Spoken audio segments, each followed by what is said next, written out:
Chers amis, bonjour. Aujourd'hui, j'ai le plaisir de vous présenter Valérie Mottet, femme au parcours riche dans le monde des médias, de la radio, de la télévision. Mais ce qui la distingue aussi, c'est qu'elle a une capacité d'intuition hors du commun depuis toute petite, qui lui permet d'être à l'écoute des messages de la nature, mais aussi de la vie avec un grand V. C'est ce qui rend son message intéressant. Alors, elle est auteure ou autrice, je ne sais pas comment il faut dire, de nombreux ouvrages. Elle revient avec nous avec un sujet majeur dans notre société qui est si désorientée, c'est la gratitude. Mm. Voilà, n'est-ce pas, ma chère Valérie? Bonjour Christian, merci pour votre invitation. Et effectivement, la gratitude, c'est l'une des clés, à mon avis, la plus importante pour pouvoir cheminer et être en paix avec soi et être en paix avec la vie, avec un grand V, et avec toutes celles et ceux qui nous entourent. Alors, vous avez fait un ouvrage pratique, donc c'est ça. Mm. Comment manifester la gratitude dans votre vie, là, qui est paru chez Très Daniel, donc, avec comme sous-titre Manuel pratique pour exprimer des intentions, des prières et des rituels et attirer l'abondance. Un programme plus qu'intéressant. Mais ce qui est sûr, c'est que notre société, elle a perdu le sens du sacré et que ça ne lui réussit pas. Et que pour retrouver le lien avec la source, enfin selon, chacun mettra le nom qu'il veut selon sa croyance derrière le mot source, mais la gratitude, la vibration de la gratitude est quelque chose d'extraordinaire. Mm. La gratitude, pour moi, elle se situe sur la fréquence, une des fréquences les plus élevées, celle de notre âme. Alors c'est pareil, chacun y met le mot qu'il veut, mais en tout cas, pour moi, l'âme, c'est vraiment notre essence et c'est celle qui vibre sur la fréquence de l'amour inconditionnel finalement. Et sans gratitude, il est difficile de pouvoir vibrer, rayonner l'amour inconditionnel. Et le mot vibrer est juste parce que justement, ça doit se vibrer et s'incarner en fin de compte. C'est ça, je fais un parallèle d'ailleurs dans le livre avec le pardon, parce que très souvent, on pense avoir pardonné, comme on dit, on remercie les gens, mais souvent ça se fait mécaniquement avec la tête, finalement avec le mental, et pas avec le cœur, avec nos entrailles. Et je suppose que vous avez dû entendre, soit vous directement, soit vos proches, un jour, on va vous dire ah, je comprends pas, avec tout ce que j'ai fait pour toi, quand même, tu pourrais me rendre ce service. Ben, ça veut dire que la personne qui a fait les choses, à ce moment-là, elle les avait fait avec la tête, même si elle pensait les avoir fait avec le cœur, parce que sinon, elle s'en souviendrait même plus, finalement. Absolument. Mais c'est humain. Oui, oui, Là, je donne un exemple pour oui, c'est une illustrer mon observation. propos, mais en aucun cas, je porte un jugement puisque on est des êtres incarnés et nous prenons tout notre parcours terrestre pour cheminer, évoluer et faire du mieux qu'on peut. Voilà, si notre parcours terrestre était vraiment un sans faute, on ne serait peut-être pas là, quoi.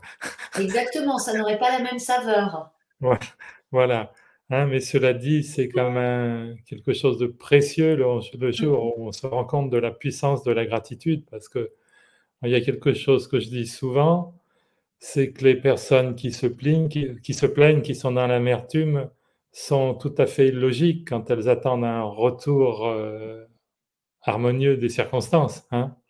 C'est ça, on va attirer en fait ce qu'on va émaner, ce qu'on va vibrer. Et même si on rencontre des difficultés, même si la vie nous éprouve, il y a toujours à un moment donné une main tendue, un sourire, si on reste dans une fréquence plutôt élevée. Et quand je dis ça, pour les gens qui me connaissent très très bien, j'ai pas un parcours linéaire, j'ai eu beaucoup, beaucoup, beaucoup, j'ai traversé beaucoup d'épreuves dans ma vie. Et donc, si je me permets de dire ça, c'est que je l'ai expérimenté.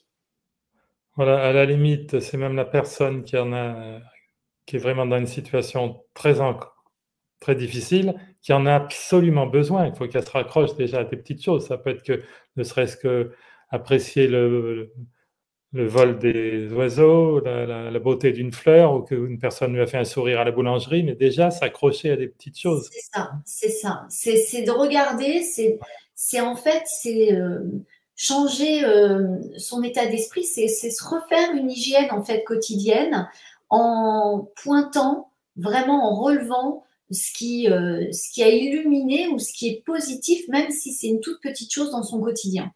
Et quand on vraiment on s'applique à ça, sincèrement, la vie, elle change pour tout un chacun. Et, et des choses et les choses deviennent différentes. Et effectivement, on n'a pas la main mise sur ce qui nous entoure, sur le monde, sur l'extérieur. On ne peut que changer, on ne peut que changer nous-mêmes et surtout notre perception de voir la vie. Et quand on la voit de manière plus positive, même si on traverse un moment qui est plus que chaotique, délicat, eh bien, il y a un certain lâcher-prise qui nous amène à reconnaître que malgré ces moments extrêmement éprouvants, difficiles, il y a aussi des petites choses lumineuses. Et vous avez utilisé avec la justesse la notion de quotidien, parce que Mm. c'est au quotidien qu'en fin de compte, ça doit se cultiver. Hein. C'est ça, c'est ça. C'est pas uniquement une fois de temps en temps. Alors le faire une Voilà, fois de temps en temps, c'est déjà bien. c'est Mais déjà mis sur si on à veut temps plein, avancer, c'est effectivement quotidiennement de manière changer des choses dans nos vies, quoi. Et voilà, on est créateur de nos vies. voilà. Et dès qu'on se lève, en fin de compte, vous l'écrivez très bien, hein? C'est ça. C'est vraiment, moi, j'appuie tout ce qui est dans cet ouvrage, c'est des choses que je fais. C'est vraiment, je partage dans tous mes livres tout ce que j'expérimente. Alors après, ce ne sont évidemment que des invitations, hein. Chacun prend ce qui fait écho, ce qui résonne en lui. Mais moi, dès le réveil, je suis en gratitude pour la vie. Je remercie d'être en vie. Je remercie et j'accueille cette journée qui se présente à moi, quelle que soit cette journée, quelles que soient les couleurs de cette journée. Et puis surtout, j'envoie de la lumière et de l'amour. Ça, c'est vraiment le monde féerique qui m'a sensibilisée à ça, à essayer de vibrer cela. C'est d'envoyer de la lumière et de l'amour au monde, à la vie, à l'univers, à chaque être vivant. Après, moi, je me suis fait tout un petit protocole, mais à chacun de se créer le sien. Et ça fait partie de ma journée, comme avant chacun de mes déjeuners, même si dans la journée, je me bois juste une tasse de thé, je suis en gratitude pour ce que mon corps va recevoir. C'est une manière d'honorer, de remercier toute la chaîne alimentaire. Ça va de l'élément de base, mais ensuite de toutes les personnes, tous les êtres qui ont œuvré pour que finalement j'ai cette tasse de thé à savourer. Et ça, vous le décrivez très bien, vous l'expliquez très bien. Ça va donc de la terre et même après jusqu'au livreur qui a permis d'apporter le Exactement, carton, tout ça, toute cette chaîne. Et évidemment, quand on sait que tout commence par une impulsion d'énergie, on comprend toute l'importance d'envoyer cette énergie, hein, d'amour avec un grand A, hein. Donc, puisque quelque part, je suis persuadé que les choses sont simples. En réalité, il y a une loi qui domine. On dit toujours que les opposés s'attirent. Ben, c'est peut-être vrai en électrostatique, mais dans la vie, c'est plutôt autre chose. C'est plutôt le semblable qui attire le semblable, hein. Quand on voit des pensées haineuses, on ne peut pas s'attendre forcément à avoir des retours harmonieux, hein. c'est ça, c'est ça. Et c'est vrai que dans le contexte actuel, on se rend bien compte, quoi qu'il arrive, qu'on est tous interreliés, interconnectés. Donc effectivement, c'est aussi une façon de se respecter soi en respectant l'autre. Absolument. Et puis, cette habitude, cette notion de gratitude, nos anciens, entre guillemets, semblaient l'avoir beaucoup plus présente dans leur vie, hein. Il y Mm, avait déjà cette notion de bénédicité, hein. tout à fait. Maintenant, c'est tourné un petit peu en dérision, mais c'est dommage parce qu'en fin de Mm, compte, qu'est-ce que ça veut dire? Ça vient du lapin du latin, pas du lapin. Quoique le lapin est un animal fort sympathique. oui, Mais, heu, benedicere en latin, ça veut dire du bien, hein. mm, Et on a perdu pour une grande majorité, cette habitude de dire du bien, hein. Complètement, Et complètement. vibratoirement, on peut supposer que ça change la nature des aliments aussi. Complètement. C'est parce que comme je cuisine pas forcément, depuis que j'ai quitté Paris, donc j'ai beaucoup plus de petits producteurs à côté, le marché est beaucoup plus agréable et du coup, c'est plus sympathique d'échanger, de savoir d'où viennent les fruits et les légumes que je vais manger. Mais parfois, il m'arrive de manger des choses transformées, même si j'essaie de les limiter. Et du coup, c'est aussi une façon de remercier mon corps, mes cellules, de ne prendre que ce qui est vraiment, véritablement bon et nécessaire pour mon organisme. Voilà.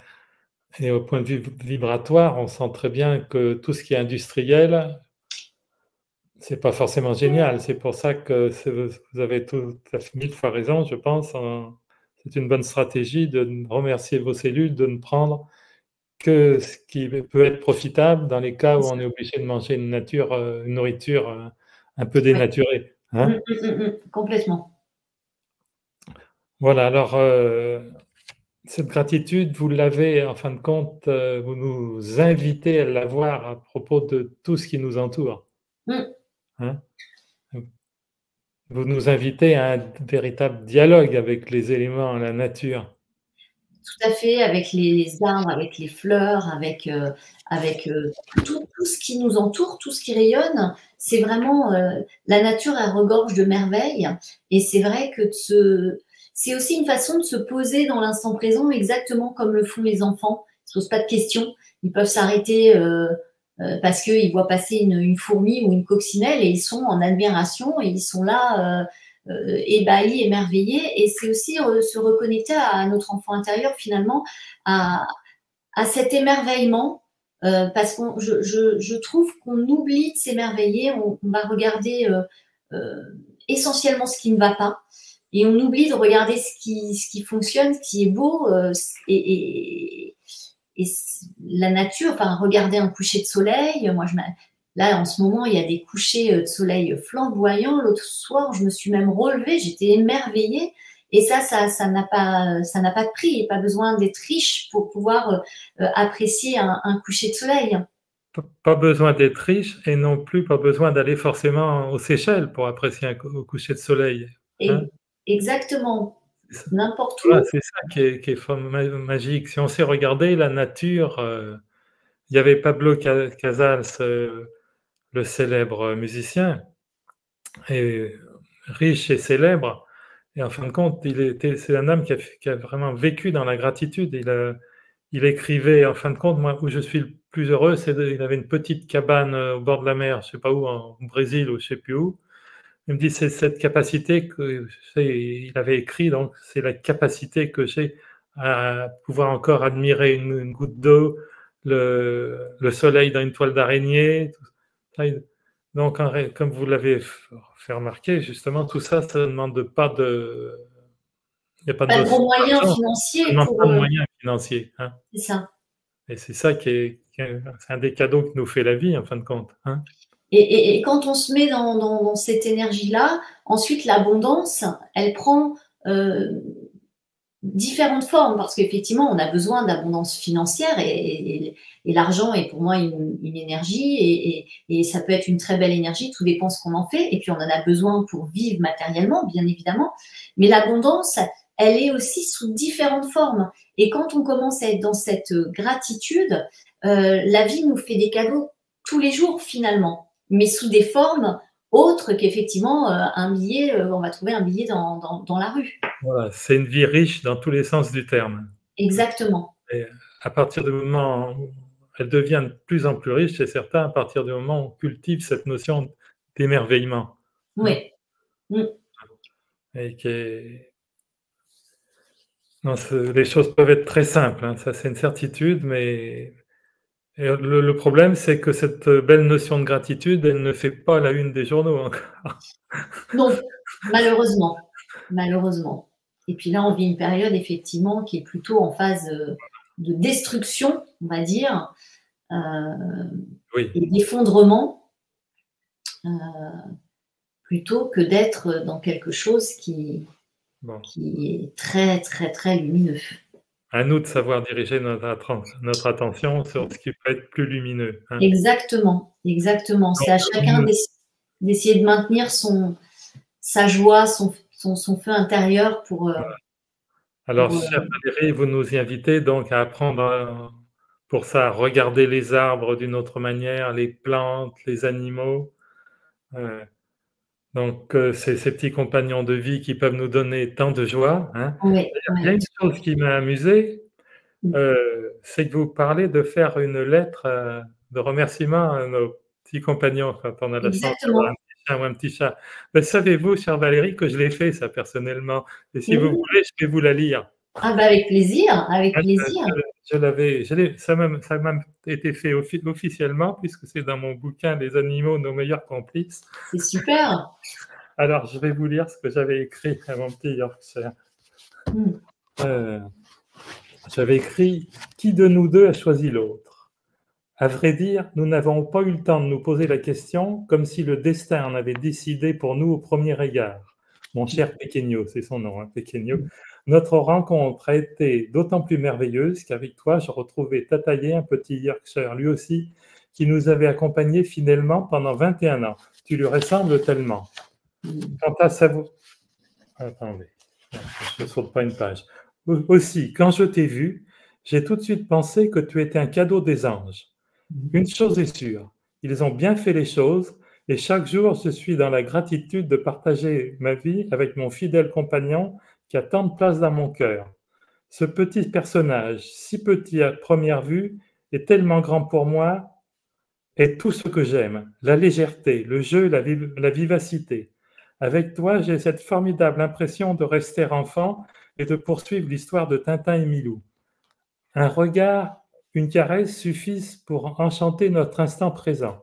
Cher Mmh. Pequeño, avec toi, s'ennuyer est mission impossible. Tu nous Mmh. invites en permanence à la joie. Quel magnifique cadeau pour toute la famille. Je ne pense pas t'avoir vu un seul instant d'humeur grincheuse. En voilà déjà une belle leçon de vie. Chose merveilleuse, tu sais partager ton amour avec un grand sens de l'équilibre, n'hésitant pas à perdre l'appétit si tu ne vois pas ta maîtresse, ou encore à renoncer à dormir pour m'attendre des heures si je rentre tard. Parfois, cependant, tu te montres impatient. Il faut être à ta disposition quand tu décides que c'est l'heure d'aller nous promener, mais je ne saurais te le reprocher, la nature n'est-elle pas notre premier médicament? Quant à savoir qui est le maître, bien malin celui qui saurait le dire, car si je tiens la laisse, c'est bien toi qui me mènes par le bout du nez. À la réflexion, mieux vaut ne pas chercher à savoir. Nous vivons tous les deux une joie et un partage permanent, et c'est bien ce qui importe le plus en fait. Ah, c'est trop beau. Mmh. Voilà. Génial. Ben, c'est pour ça, moi j'invite, enfin, je trouve que c'est bien que vous ayez mis ce conseil dans votre livre parce que, vous voyez, faire cette lettre, ben, c'est quelque chose que j'ai pris énormément de plaisir à faire et ça m'a permis de mesurer justement toute la joie, tout le bonheur que nous apporte. Enfin, j'en étais conscient, bien sûr, mais c'est devenu encore plus évident, quoi. J'ai été Mmh. encore plus reconnaissant au monde, justement, à l'univers de m'avoir fait le cadeau de ce petit compagnon, quoi. Mmh. Ouais, ouais, c'est nos amis, ce sont des ouais, en plus, il y a pas de jugement avec eux, c'est de l'amour inconditionnel, là, vraiment. Et alors, ce que vous expliquez très bien, c'est qu'en fin de compte, on peut avoir cette attitude avec tout, Mmh. même avec les objets, hein. Exactement, exactement. Moi, je suis, vraiment reconnaissante.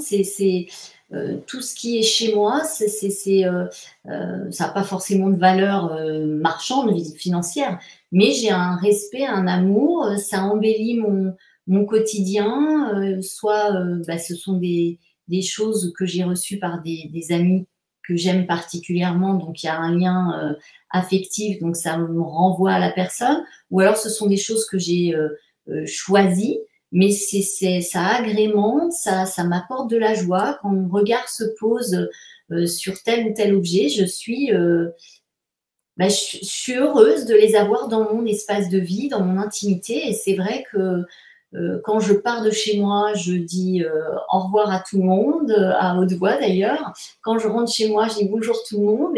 Et du coup, mon neveu, ma nièce, que j'ai enfin, que j'ai souvent, la première fois, ma petite nièce, elle avait 3 ans et demi. Elle me dit, mais Tata, tu parles à qui? Bah, je dis, enfin, tu vois bien qu'il y a du monde chez Tata. Il y a des fées, des anges, il y a Bouddha, il y a ta petite peluche, il y a les meubles, tout ça, ça fait le confort de vie. Ah d'accord, Tata. Alors maintenant, elle arrive, elle fait bonjour tout le monde. Elle, quand on ressort, elle fait au revoir tout le monde, soyez sages. Et je suis heureuse d'avoir en tout cas transmis ça à mon neveu et à ma nièce. Après, ils en feront ce qu'ils voudront en grandissant. Mais en tous les cas, je me dis, c'est une petite graine semée pour qu'ils essaient de trouver de la joie dans tout ce qui les entoure. Et ça donne de la légèreté à la vie, c'est très Hum, agréable. hum, Et même si on prend l'exemple d'une personne qui a une vieille voiture, qui hum. aspire à en avoir une, bien sûr, en meilleur état, elle a quand même tout intérêt à être reconnaissante. Parce que qu'est-ce qui se passe si on en veut un objet, quelque part, si on lui fait des reproches permanents? Énergétiquement, on crée une ligne de possibilités qui n'est pas forcément géniale, hein? C'est ça, On va exactement. on va la voiture, elle aura encore plus de chances de nous faire des soucis, quoi, hein? Hum, Alors la complètement. personne qui va avoir l'intelligence de se dire: «Bon, ben, ma voiture, elle a 200 000 kilomètres, mais bon, c'est quand même bien, quand il pleut, je suis à l'abri, elle m'amène à mon travail».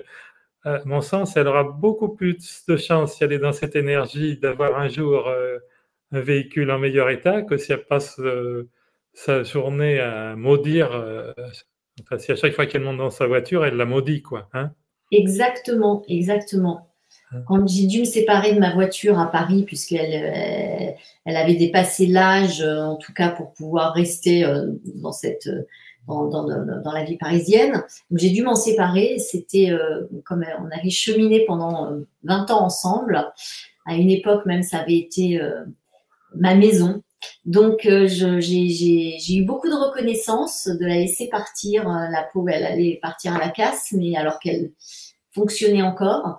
Mais en tout cas, je l'ai remerciée de toutes ces années où elle m'a accompagnée dans mes pérégrinations et franchement, voilà, je fais ça pareil avec un four, un frigo. De toute façon, souvent, on a l'occasion enfin, ça peut arriver qu'on ait l'occasion de l'observer. Il y a des objets qui sont rebelles avec une certaine personne, au point de vue fonctionnement, hein? C'est vrai, vous avez raison. Il y a des Complètement. Et puis dès qu'ils changent de propriétaire, ben, tout Tout va mieux, fonctionne. hein? Ouais. Donc, comme quoi notre, pensée créatrice et puis bien sûr notre regard, hein? Mm. Complètement. Bon, Complètement. puis alors donc, vous nous invitez à nous mettre en harmonie avec les éléments, hein? Mm. Vous par Complètement. vous parlez de la lune, hein? Oui, c'est une très bonne. Bah, aujourd'hui, c'est la pleine lune d'ailleurs. Voilà. Jour de l'enregistrement, c'est la pleine lune. Et c'est vrai que c'est pareil, les énergies de la lune. Moi, je tiens un petit carnet qui est dédié à la lune et je fais mes intentions à chaque nouvelle et pleine lune. Ce sont toujours des intentions que je commence par remercier, comme si ce que je désirais était déjà présent dans la matière, en fait. Ah oui, avec la joie du désir exaucé. Exactement, parce qu'énergétiquement, on le sait. Si on demande des choses sous la forme négative ou en pointant le manque énergétiquement, on va nous renvoyer ce manque en fait. Alors que si on fait des demandes comme si les choses étaient déjà bien présentes matériellement, l'énergie, elle s'accélère. En tout cas, moi, je l'ai observé dans ma vie. Alors, la notion de temps n'existe pas, en tout cas même en médiumnité. Le temps de l'autre côté, le temps terrestre n'est pas le même, mais en tous les cas, la Lune a exaucé plusieurs de mes vœux et je la On peut la remercie. remercier. Je la remercie et c'est Ouais. vrai que j'ai mon cahier spécial dédié à la Lune, comme j'ai mon petit carnet de gratitude que je remplis tous les jours. Et alors, vous nous invitez à dialoguer, à recevoir les messages, des arbres, par exemple, et puis Mm. chaque arbre, vous pouvez nous donner 2-3, c'est bien c'est Alors, détaillé dans votre livre, mais sur les arbres, vous, par exemple, le je, frêne. je recherche parce que comme beaucoup de choses se font par canalisation, hop, après ils me font faire effectivement des recherches, mais souvent, oui, bah alors le premier qui me tombe, l'épicéa, L'épicéa, oui. page 67, Oui, représente le le renouveau renouveau, la vie, la naissance, la famille, l'altruisme et le pardon, hein? et le pardon, tout à fait. Voilà, hein. Alors il y a des arbres, plus bavards, je vois le frêne. Mm, Vous avez écrit, la canalisation a été assez longue, hein? Donc mm, vous dites que c'était l'arbre sacré des Celtes, ouais, hein, complètement. Et c'est un arbre cosmique, d'un axe cosmique, mais c'est vrai que tous les arbres, en fait, c'est comme le chêne, on dit que c'est l'arbre où dansent les fées, où dorment les fées, entre autres. Tous les arbres ne réagissent pas de la même façon. Et si on souhaite communiquer avec eux, c'est comme avec un être humain, en fait. C'est la manière dont on va l'aborder, l'approcher, c'est d'y aller avec beaucoup de respect et puis ne pas saisir les arbres, se pointer comme ça pour poser ses mains sur leur tronc en se disant je vais vider ma mauvaise énergie et puis je vais prendre leur bonne énergie. Ça se demande, on demande, c'est comme quand on rentre dans une forêt, on demande si on peut accéder. En fait, c'est comme si quelqu'un, vous rentrez chez quelqu'un, vous ne rentrez pas comme ça chez quelqu'un. Il y a quand même tout un processus pour pouvoir être en communication, même si c'est tout simple, chacun va trouver ses mots, mais c'est toujours le faire avec respect. avec respect, avec le cœur, mais c'est sûr que C'est ça, quand on arrive à un certain niveau de conscience, on voit que tout a une âme, bien donc sûr. la forêt a une âme, hein, Mm, bien sûr, hein. C'est pour bien ça que sûr. quand on se promène en forêt, on est toujours un petit peu malheureux quand on entend des bruits de tronçonneuses. Mm, mm. Ouais, On a ouais, le sentiment vraiment d'une violence, assez difficile à vivre. ouais, complètement. Il y a les pierres aussi en Et lithothérapie. vous avez fait un livre sur les pierres d'ailleurs, Valérie? Tout à fait, tout à fait. Oui. J'ai beaucoup, beaucoup de pierres. Les pierres, c'est vraiment, elles m'entourent. J'adore leurs énergies, vraiment. Alors moi, je les utilise vraiment au-delà pour embellir les pièces, mais surtout par rapport à leurs énergies, elles sont bienfaitrices, quoi, vraiment. Et pareil pour, je pense à une chose dans l'instant, le nettoyage des pierres. Est-ce qu'elles doivent toutes être nettoyées de la même manière ou pas forcément?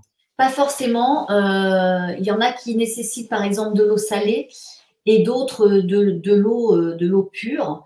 Après, vous pouvez lire différents protocoles. Là aussi, c'est pareil. Je pense que c'est à chacun de s'écouter et de ressentir ce dont la pierre a besoin. Euh, Par exemple, moi, j'ai des bijoux en pierre, j'ai des bracelets, j'ai des boucles d'oreilles, j'ai des bagues. Je les mets pas dans l'eau parce que ça va abîmer le cordon, ça va être compliqué. Donc, je les passe dans la fumée de l'encens, par exemple. Il y en a d'autres qui me disent, bah, juste en soufflant dessus, c'est possible. En fait, c'est vraiment à chacun d'y mettre l'intention et de voir ce qui fonctionne. Donc, mes pierres, telles des pierres comme ça, par exemple. Et celles-ci, je les nettoie dans l'eau ou l'eau salée en fonction de chacune d'elles. Donc, effectivement, vous pouvez trouver les recommandations dans différents ouvrages. Mais sinon, et c'est pareil, quand je les nettoie, quand je les accueille, je je les remercie de m'apporter toutes leurs belles énergies. Et, et par moment, je vais utiliser plus dans mon travail de méditation ou dans ma créativité telle ou telle pierre. Et puis, suivant ce que je vais vivre dans mon cheminement, je vais en utiliser certaines parce qu'elles vont être là pour accompagner lors d'un deuil ou lors d'un chagrin d'amour. D'autres vont nous apporter leur énergie pour stimuler notre vitalité, par exemple. Donc je les utilise vraiment en fonction de mes besoins. Mais celles qui m'entourent constamment et que je porte tout le temps, c'est l'améthyste et le quartz rose. Le quartz rose, c'est la pierre du cœur, non? C'est la pierre du cœur, Oui. c'est la pierre. De toute façon, les pierres, elles sont connotées aux couleurs. Et on sait aussi que les couleurs ont des fréquences énergétiques.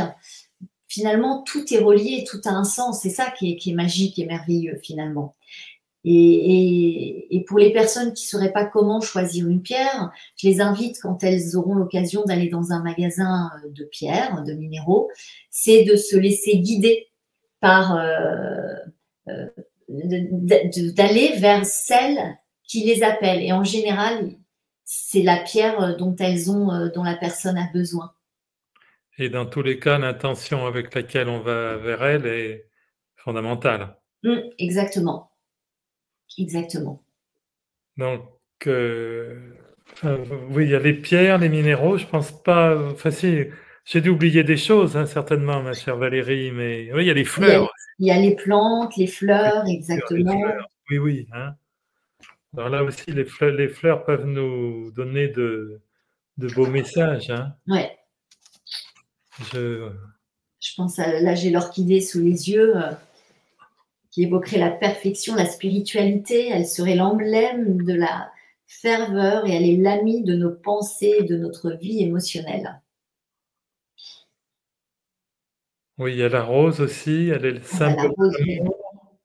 Elle porterait chance et permettrait d'élever les âmes vers le sublime. Voilà. Ces différentes couleurs ont des significations précises, notamment en communication amoureuse. Le rose rouge dit: «Je vous aime passionnément».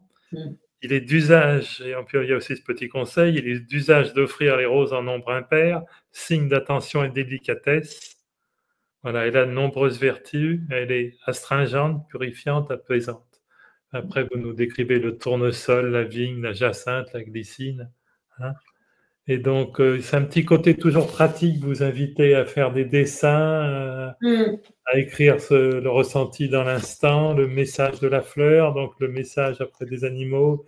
Il y a ouais. l'abeille, l'aigle, le chat, enfin bien sûr le colibri, les beaux dauphins. Là, vous écrivez, il symbolise la joie, la créativité, mais aussi la pleine conscience, la méditation et l'illumination.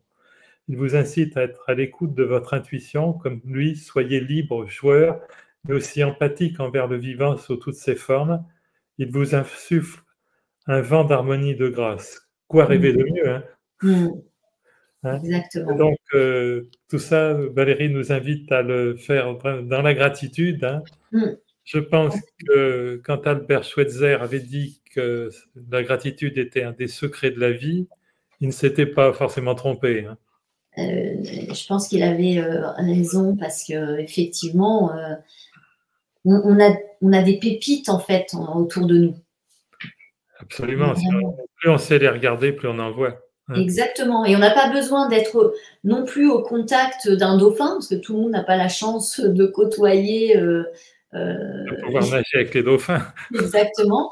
Mais rien que de se connecter, on peut prendre une photo, une image et de se connecter énergétiquement Voilà, à c'est ce que l'âme vous du dauphin. invitez à faire pour les arbres aussi. Mm. En fin de compte, on peut le faire pour tout, Pour tout. même C'est par comme dans rapport l'invisible, on peut parler dans l'invisible. Moi, ce que je conseille quand je fais mes ateliers et qu'on me dit oui, ben là, je ne sais pas comment discuter avec cette personne avec qui j'ai un conflit, c'est encore trop frais et tout. Je dis, mais parle-lui d'âme à âme, de cœur à cœur, dans l'invisible, et tu verras, ça va changer des choses. ouais, ça ne peut être qu'un magnifique conseil, ça, que j'ai en pratique, enfin pareil dans les personnes que j'accompagne, il m'est arrivé plusieurs fois d'être amené à amener ce genre de proposition et j'en ai toujours eu des beaux retours, hein. Ouais, Ça, ouais, ouais. c'est un des grands miracles de quand on apprend à jouer avec l'invisible, hein. Mmh. Et donc votre manuel pratique, chère Valérie, il nous apprend aussi à jouer avec l'invisible, hein. Mmh. Donc, bah, écoutez, toute ma gratitude, hein, pour, avoir accepté de passer ce moment avec nous, hein. Et puis je refais voir votre, la couverture, hein, de donc, ce manuel pratique, hein. Bah, merci. Un grand merci, ma chère Valérie. Bah, merci à vous, Christian, d'avoir mis en avant cet ouvrage paru aux éditions Exergue. Voilà, oui, j'ai dit Trait Daniel tout à l'heure, oui, Le effectivement. c'est le C'est groupe Exergue Daniel. dépend de Trait Daniel, c'était pas tout à fait faux. Voilà, C'est le même merci groupe. Valérie, un grand merci. Merci à vous et merci Merci à tous ceux qui nous écoutent à la vie. et merci à la vie.